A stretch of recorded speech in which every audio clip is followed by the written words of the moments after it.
नमस्कार. प्रेमाची गोष्ट या मालिकेच्या येणाऱ्या भागामध्ये जबरदस्त असा ट्विस्ट येणार आहे. तर आपण बघितलं इथे मुक्तावरती आता कुणीही विश्वास ठेवायला तयार नसतं. सगळेजण तिच्यावरती घाणेरडे आरोप करत असतात. कारस्थान हे कार्तिकने केलेलं असतं, पण त्याचा सगळा दोष हा मात्र मुक्ताला लागलेला असतो आणि कार्तिक त्या सगळ्यातून करून सवरून नामानिराळा उभा राहिलेला असतो. त्यामुळे इथे माधवीला आणि पोरू काकांना जेव्हा हे सगळं कळतं तेव्हा माधवी म्हणते की अशा घरामध्ये मी माझ्या मुलीला अजिबातच ठेवणार नाही, ज्या घरामध्ये माझ्या मुलीवरती कुणीही विश्वास ठेवायला तयार नाही आहे. त्यामुळे माधवी आणि पोरू आता मुक्ताला आपल्या घरी घेऊन जायला निघतात. तेव्हा इथे मुक्ताला वाटत असतं की सागरसुद्धा तिच्यावरती विश्वास ठेवत नाही आहे, पण सागरला मुक्ताला आता निर्दोष सिद्ध करण्यासाठी काही पुरावे गोळा करायचे असतात आणि तोपर्यंत मुक्ताला सेफ ठेवण्यासाठी तो काहीही न बोलता मुक्ताला तिच्या आईवडिलांबरोबर जाऊ देतो. तेव्हा इथे ही बातमी आता जेव्हा सावनीला कळते की मुक्ताला घरातून बाहेर काढलेलं आहे आणि तिचे आईवडील तिला घरी घेऊन गेलेले आहेत, तेव्हा सावनी आता मुक्ताला भेटायला येते आणि तिला म्हणते की मी तुझ्याबरोबर तुझं दुःख शेअर करायला आलेली आहे. तेव्हा मुक्ताला खूपच जास्त राग येतो आणि तिला माहिती असतं की ही माझ्यावरती हसायला आलेली आहे.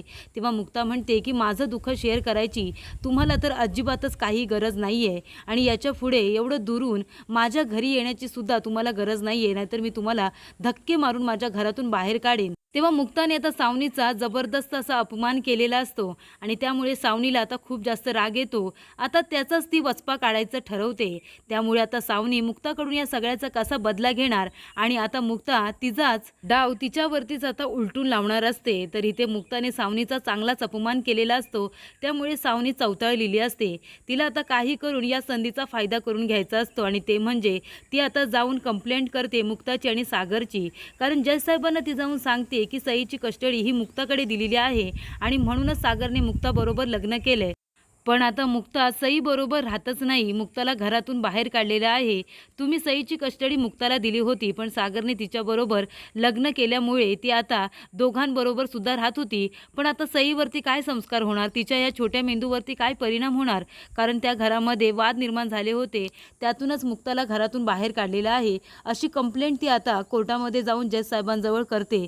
तेव्हा इथे जज साहेब आता ॲक्शन त्याच्यावरती घेतात आणि ते म्हणतात की ठीक आहे, मला आता याची शहानिशा करायची आहे, त्यामुळे आपण आता इथे कोळींच्या घरी जाऊया असं सुद्धा जज साहेब आता सावनीला म्हणतात. तर इथे सावनीने कंप्लेंट केलेली असते की मुक्ताला घरातून बाहेर काढले, त्याच्यामुळे सईची कस्टडी आता सागरकडे राहणार नाहीये, सईची कस्टडी तिच्या आईकडे म्हणजे माझ्याकडे यायला हवी आहे. तेव्हा जज साहेब म्हणतात की आपण उद्या सकाळी त्यांच्या घरी जाऊया आणि मग तिथे गेल्यानंतर मला कळेल की मुक्ता कोळी ह्या नेमक्या कुठे राहतात, त्यांच्या सासरी राहतात की माहेरी. तेव्हा आता जज साहेब न सांगता सागरच्या घरी येणार असतात. त्याबद्दल इथे मुक्ताला काही माहिती नसतं. त्याच्या आधी सकाळी सागर मुक्ताकडे येतो आणि तिला म्हणत असतो की हे बघा, माझे आणि तुमचे काहीही मतभेद असतील पण मी कधीही सईला तुमच्यापासून दूर नाही करणार. तुमचे संबंध चांगलेच राहिले पाहिजे, कारण सई ही तुमची मुलगी आहे, तुम्ही आई आहात तिची. त्याच्यामुळे तुम्ही कधीही तिला भेटू शकता, तुम्ही इथे तिला बोलवू शकता. मी कधीही तुम्हाला अडवणार नाही आहे, मी तुमच्यामध्ये कधीच येणार नाही आहे आणि कधी कुणाला येऊसुद्धा देणार नाही आहे. तेव्हा आता सागरचं बोलून झालेलं असतं आणि तो घरी जातो. तेव्हा इथे मुक्ता आपल्या आईवडिलांच्याच घरी असते.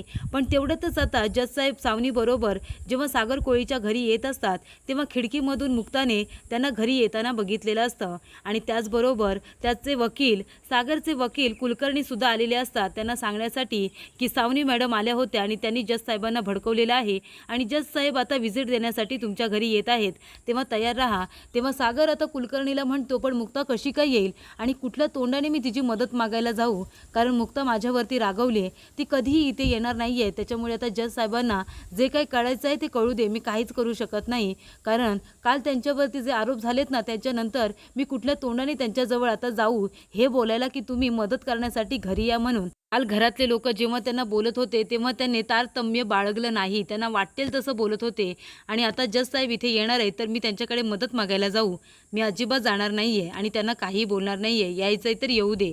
तर इथे सागर आता टेन्शनमध्ये तर असतोच. तेवढंच असतात जज साहेब सावनीबरोबर सागरच्या घरी येतात. सागरला विचारतात की मुक्ता कोळी कुठे आहेत आणि तुमच्या घरातलं वातावरण कसं आहे.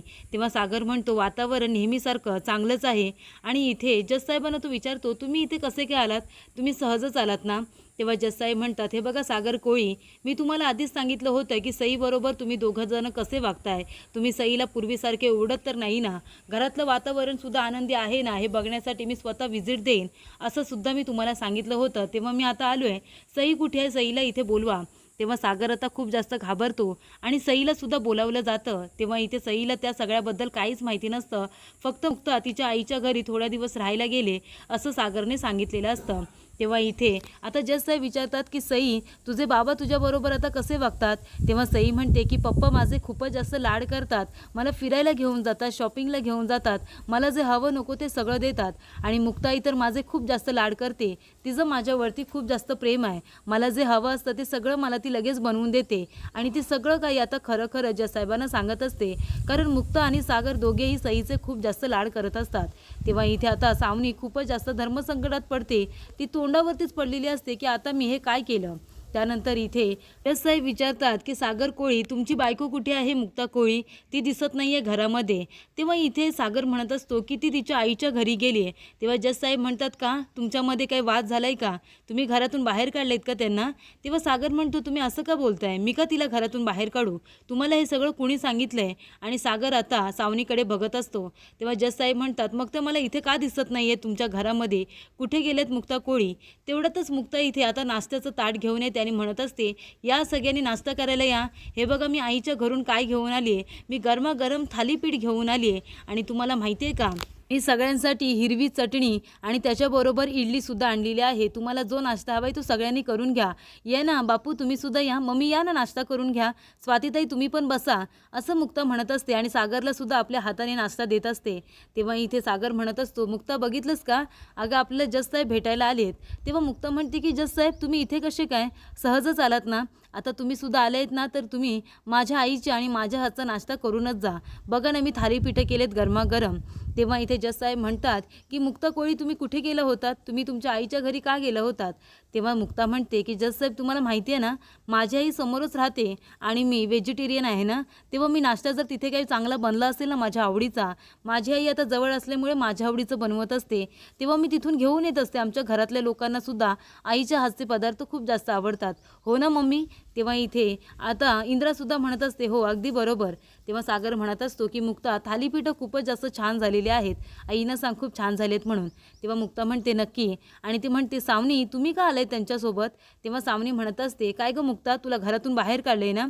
तेव्हा मुक्ता म्हणते, तुम्हाला कुणी सांगितलं?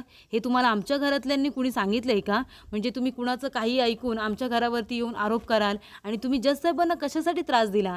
जर तुम्हाला काही बघायचंच होतं तर तुम्ही स्वतः येऊन बघायला हवं होतं ना, की तुम्ही वाटेल तसं जजसाहेबांना काही खोटं नाटं सांगाल आणि त्यांना घरी घेऊन याल. आमच्यामध्ये काहीही बिनसलेलं नाही आहे. हां, आता छोट्या मोठ्या गोष्टी ह्या प्रत्येक घरातच होत असतात. म्हणून काय त्यांचा इश्यू करायचा असतो, बाऊ करायचा असतो, कोर्टापर्यंत त्या गोष्टी घेऊन जायच्या असतात का? तेव्हा इथे सावनीला आता मुक्ताने चांगली तोंडावरच पाडलेली असते. तेव्हा जजसाहेब म्हणतात की माफ करा, मला माहिती मिळाली होती की तुम्ही घर सोडून गेलेला आहात, म्हणून मी फक्त चौकशी करण्यासाठी आलो होतो. कारण सईची कस्टडी यांच्याकडे फक्त तुमच्यामुळे आहे, ही विसरू नका. मी जर या घरातून बाहेर पडलात तर सागर कोळीकडे सईची कस्टडी राहणार नाही. मग मला पुनर्विचार करावा लागेल, असं सुद्धा इथे आता जजसाहेब म्हणतात. पण मी इथे आलो, मी बघितलं की सईवरती तिचे वडील आणि तिची आई दोघेही खूप जास्त प्रेम करतात आणि घरातलं वातावरणसुद्धा आनंदीमय आहे. सगळेजण एकमेकांबरोबर छान वागतात. हे बघून मला छान वाटलं. आणि सावनी, तुम्ही जर यापुढे कधीही माझ्या इथे खोटी कंप्लेंट घेऊन आलात की याच्या घरामध्ये काही चांगलं नाही आहे, सईला हे लोक लक्ष देत नाही किंवा मुक्ता कोळी घर सोडून गेल्यात, अशी खोटी बातमी मला दिली तर मी तुमच्यावरती कंप्लेंट करेन, असं सुद्धा जजसाहेब म्हणतात. आणि तुम्हाला सकाळ सकाळी येऊन सगळ्यांना त्रास दिला त्याबद्दल माफी मागून ते तिथून निघून जातात आणि सावनीला खडे बोलसुद्धा सुनावतात.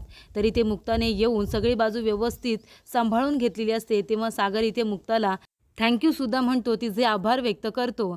तेव्हा इथे मुक्ता म्हणते, मी हे सगळं माझ्या सईसाठी केलेलं आहे, बाकी कुणासाठीही नाही. आणि तीसुद्धा सागरबरोबर काही न बोलता निघून जाते.